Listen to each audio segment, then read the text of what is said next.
Mind sciences, or the study of human behavior in relation to the mind, is the newest of all the arts. It's less than 100 years old. And it is by far the one that is most cloaked in secrecy. The origins of psychological warfare were in Nazi Germany. And in the Nazi ideology, they had something that was called Weltanschauungskrieg, which means worldview warfare. The idea for them was imposing the Nazi worldview on the countries that they had occupied. The Americans picked up this idea, created an American version of it, and called that psychological warfare.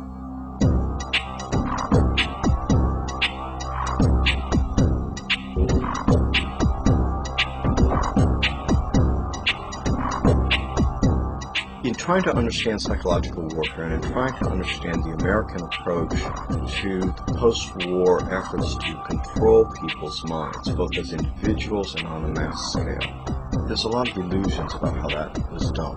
Were Nazis involved in that process? Yes, they were.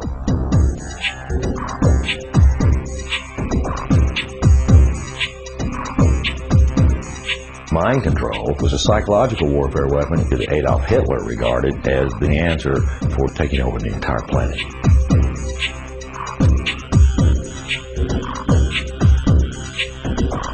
The name for the mind control research in this country was MK Ultra. MK Ultra was one program of a series of programs that came out of the CIA to experiment with different types of mind control, using drugs, using electroshock, using insulin shock, and other techniques.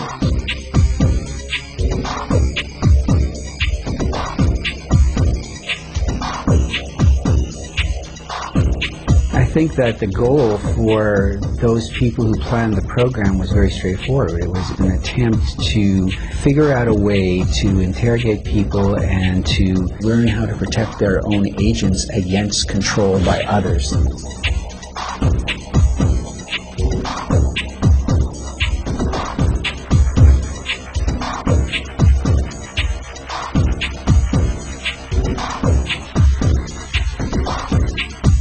If you put someone in a position of being disabled by not feeding them or not allowing them to sleep or overwhelming them with sound, if you use massive shock treatment and you give people massive doses of drugs such as PCP or mescaline or amphetamines or LSD, and if you put them in periods of darkness where they can't predict from one minute to another what is going to happen next, so they're always dreading, there's no consistency to sort of what's going to happen, anybody can be put in a position of being open to brainwashing.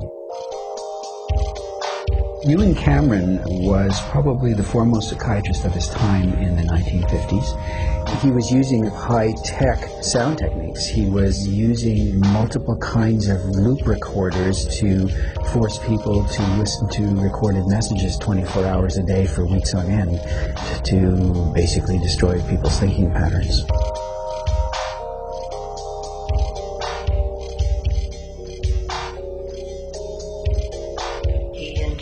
The lysergic acid into the vein, and he patted me on the shoulder and said, "Now there, lassie, we'll see you later."